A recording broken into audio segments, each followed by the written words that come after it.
Hello guys, আজকে আমরা এক্সেলের একটি খুব গুরুত্বপূর্ণ বিষয় ডেটা ভ্যালিডেশন নিয়ে আলোচনা করব। ডেটা ভ্যালিডেশন হলো যে আমরা যখন কোনো সেলে বা কোনো সেল রেঞ্জে আমরা কোনো রেস্ট্রিকশন দিয়ে দিতে পারি, যে রেস্ট্রিকশনের উপর ভিত্তি করে আমরা যদি কোনো ভুল এন্ট্রি করি তাহলে সেই এন্ট্রিটা এখানে অ্যাকসেপ্টেড হবে না। এগুলি আমরা ডেটা ভ্যালিডেশনের মাধ্যমে করতে পারি। বলার ব্যাপারটা এরকম যে মনে করা যাক আমরা এখানে কিছু মোবাইল নাম্বার দিয়েছি, এবার এখানে আমি ভুলবশত আমি মোবাইল নাম্বার 10টা ডিজিটের কম বা বেশি যদি আমি লিখে ফেলি, যেরকম মনে করা যাক আমি এখানটা লিখে দিলাম 9874562558 লিখে আমি যদি এন্টার দিয়ে দিই তাহলে দেখুন এখানেও রেস্ট্রিকশন ম্যাচ করছে না, বলে যে 10টা ডিজিটের কম আমি দিয়েছি তাই জন্য এখানেও অ্যাকসেপ্ট করতে পারছে না। আমি এখানে ক্যান্সেল করে দিলাম, কিন্তু আমি যদি 10টা ডিজিট দিই তাহলে কিন্তু সরাসরি জিনিসটাকে অ্যাকসেপ্ট করে নেবে। সেরকমই ভাবে মনে করা যাক আমরা এখানে কিছু আইডি নাম্বার দিয়েছি, যদি আমি ভুলবশত এখানে আইডি নাম্বারের জায়গায় মনে করা যাক আমি এখানটা লিখে দিলাম 12A, আমরা এরকম করে আইডি নাম্বার দিয়ে দিলাম, তাহলেও এখানে বলে দিচ্ছে দেখুন প্লিজ এন্টার নাম্বারস অনলি, অর্থাৎ এখানে আমি খালি নাম্বারই এন্ট্রি করতে পারবো, নাম্বার ছাড়া আমি অন্য কিছু এন্ট্রি করতে পারবো না। তাহলে ডেটা ভ্যালিডেশন হলো যে আমি কোনো সেলের উপর বা কোনো রেঞ্জ অফ সেলস এর উপর আমরা কোনো রেস্ট্রিকশন অ্যাড করে দিতে পারি, যে রেস্ট্রিকশনের উপর বেস করে যখনই আমরা কোনো এন্ট্রি করবো অর্থাৎ ডেটা এন্ট্রি করবো সেই এন্ট্রিতে যদি কোনো ভুল হয়ে থাকে সেই ভুলটাকেও অ্যাকসেপ্ট করবে না। অর্থাৎ আমি যেরকম ভাবে আমার রেস্ট্রিকশন দেওয়া আছে বা যেরকম ভাবে আমার ভ্যালিডেশন দেওয়া আছে সেই ভ্যালিডেশনের উপর বেস করেই ও ডেটাটাকে অ্যাকসেপ্ট করবে। তাহলে চলুন শুরু করা যাক আমাদের আজকের এই ভিডিওটি, ডেটা ভ্যালিডেশন।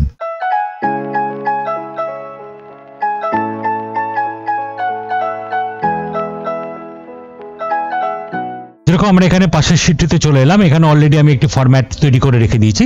এবার আমরা এখানে ডেটা ভ্যালিডেশন কিভাবে অ্যাপ্লাই করতে হয় সেটি দেখে নেব। যেরকম মনে করা যাক প্রথমে আমরা এখানে আইডি নাম্বারে সিলেক্ট করলাম, এই জায়গাটিকে সিলেক্ট করলাম যে যতটুকু জায়গার উপর আমার ডেটা ভ্যালিডেশন অ্যাড হবে। করার পর আমরা এখান থেকে চলে এলাম ডেটা ট্যাবে, ডেটা ট্যাবে এখান থেকে চলে এলাম ডেটা ভ্যালিডেশন, ডেটা টুলস এর আন্ডারে ক্লিক করলাম, এখান থেকে ডেটা ভ্যালিডেশন। এবার এখান থেকে ডেটা ভ্যালিডেশন ডায়ালগ বক্সটি চলে এলো। এবার প্রথমে এখানে সেটিংস এর আন্ডারে আমাদের এখানে বলা আছে অ্যালাউ এনি ভ্যালু, আমরা এখান থেকে বলে দিলাম কাস্টম। কাস্টম লিখে আমরা এখানে একটি ফর্মুলা টাইপ করে দিলাম equal to number value first bracket.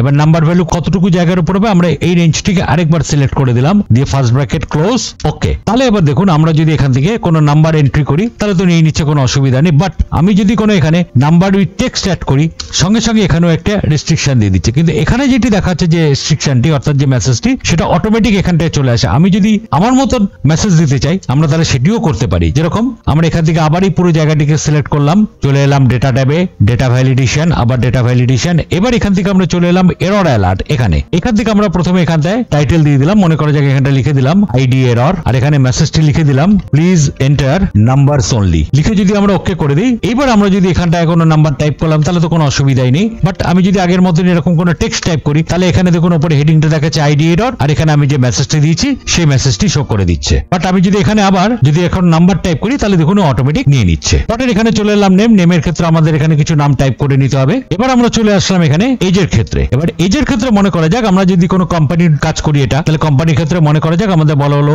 Age minimum হতে হবে 18 ইয়ার্স এবং ম্যাক্সিমাম 35 ইয়ার্স, অর্থাৎ 18 আর 35 এর উপরে এজ কখনোই যেতে পারবে না। তার জন্য আমরা কি করলাম এজের এই জায়গাটিকে সিলেক্ট করলাম, এখান থেকে আবার চলে এলাম ডেটা, ডেটা থেকে ডেটা ভ্যালিডেশন, আবার ডেটা ভ্যালিডেশন। এইবার এখান থেকে আমরা সেটিংস আমরা এখানে বলে দিলাম অ্যালাউ এনি ভ্যালুর জায়গায় আমরা এখানটা বলে দিলাম হোল নাম্বার। হোল নাম্বারে ক্লিক করে এখানে আমরা বলে দিলাম বিটুইন, মিনিমাম আমার এখানে হতে হবে 18 আর ম্যাক্সিমাম এখানে হতে হবে 35। একইভাবে আমরা এখানেও আইডি নাম্বারের মতন এখানেও আমরা এরর মেসেজ যেখানে দিতে পারি, তাহলে আমরা এখানে এরর অ্যালার্টে চলে এলাম, লিখে দিলাম মনে করা যাক এজ এরর, এখানটা লিখে দিলাম please enter age between 18 and 35, লিখে আমরা ওকে করে দিলাম। তাহলে এবার দেখুন আমি যদি এখানে এজ এন্টার করি, আমরা যদি এখানে মনে করা যাক 24 দিলাম, নিয়ে নিচ্ছে, কোনো অসুবিধা নেই। কিন্তু আমি যদি এখানটা 36 দেই দেখুন সঙ্গে সঙ্গে এখানে এরর মেসেজটি দেখিয়ে দিচ্ছে, বা আমরা যদি এখানে 17 দেই তাহলেও দেখুন এখানে এরর মেসেজটি শো করে দিচ্ছে। তার জন্য আমাকে এখানে 18 এবং 35 তার মধ্যেই আমাকে এখানে এইচটি দিতে হবে। যেরকম মনে করা যাক আমি যদি এখানে 30 দেই তাহলে দেখুন অটোমেটিক সেটি নিয়ে নিচ্ছে, কোনো রকম এরর মেসেজ দেখাচ্ছে না।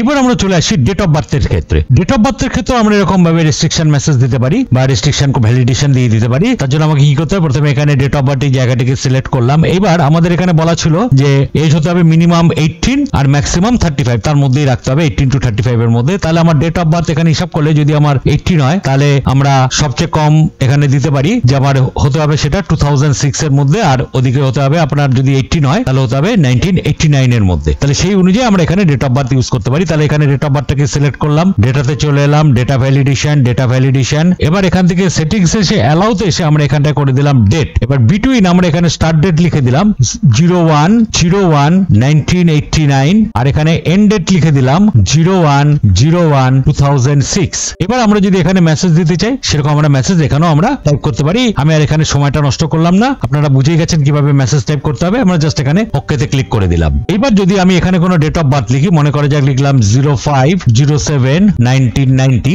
দেখুন নিয়ে নিচ্ছে, কোনো অসুবিধা নেই। এখানে দিলাম ধরুন 07/11, এখানটা লিখে দিলাম মনে করা যাক 2007। যখনই আমি দেবো এন্টার, দেখুন এখানে সঙ্গে সঙ্গে রেস্ট্রিকশন বা এরর মেসেজটা এখানটায় শো করে দিচ্ছে। বা আমি যদি এখানটা এরকমও টাইপ করি 11/03, এখান থেকে আমরা যদি লিখে দেই 2005, দেখুন এটি নিয়ে নিচ্ছে, কোনো অসুবিধা নেই। তার মানে আমি 89 এর কম দিতে পারবো না এবং 2006 এর বেশি দিতে পারবো না। বাদ বাকি আমি জায়গাগুলো ফিল আপ করে ফালতু সময় নষ্ট করছি না, আপনারা ফিল আপ করে নিতে পারবেন। এবার আমরা চলে আসছি এখানে স্যালারি ক্ষেত্রে। স্যালারি ক্ষেত্রে মনে করা যাক বলা হলো যে এমপ্লয়িরা রয়েছে তাদের স্যালারি 10,000 to 40,000, তাহলে সেভাবে আমরা এখানেও একটা ভ্যালিডেশন দিতে পারি। তার জন্য আমরা এই স্যালারি জায়গাটাকে সিলেক্ট করলাম, করে এখানে ডেটাতে চলে এলাম, ডেটা ভ্যালিডেশন অ্যালো এর জায়গায় আমরা এখানটা করে দিলাম হোল নাম্বার। এবার এখানটা লিখে দিলাম মিনিমাম, এখানটা লিখে দিলাম 10,000 আর ম্যাক্সিমাম এখানটা লিখে দিলাম 40,000। এখানে আপনার চাইলে এখানে এরর মেসেজ দিয়ে দিতে পারেন, যেরকম আমরা আগেও ক্ষেত্রেও দিয়েছি। জাস্ট আমরা এখানে ওকেতে ক্লিক করে দিলাম। এবার আমরা যদি এখান থেকে স্যালারি দেই 23,000, দেখুন নিয়ে নিচ্ছে, কোনো অসুবিধা নেই। বাট আমি যদি এখানটা লিখে দিই 46,000, সঙ্গে সঙ্গে দেখুন এখানে একটি এরর মেসেজ শো করে দিচ্ছে।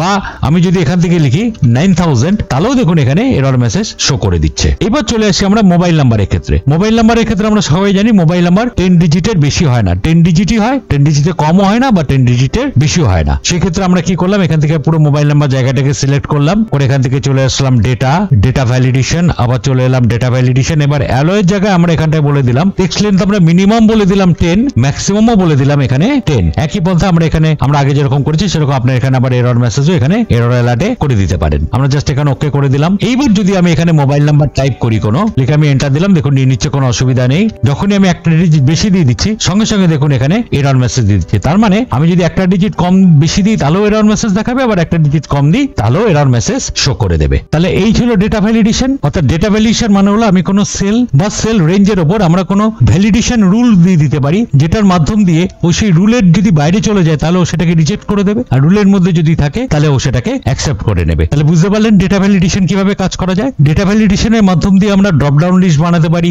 ডিপেন্ডেন্ট ড্রপ ডাউন লিস্ট বানাতে পারি। এর ভিডিওগুলি আমি পরবর্তীকালে নিয়ে আসবো। ভিডিওটি যদি ভালো লেগে থাকে তাহলে অবশ্যই লাইক, শেয়ার এবং সাবস্ক্রাইব করবেন, আর কমেন্ট করে অবশ্যই জানিয়ে দেবেন ভিডিওটি কেমন লাগলো। পরবর্তী ভিডিও খুব তাড়াতাড়ি নিয়ে আসছি, সঙ্গে থাকুন।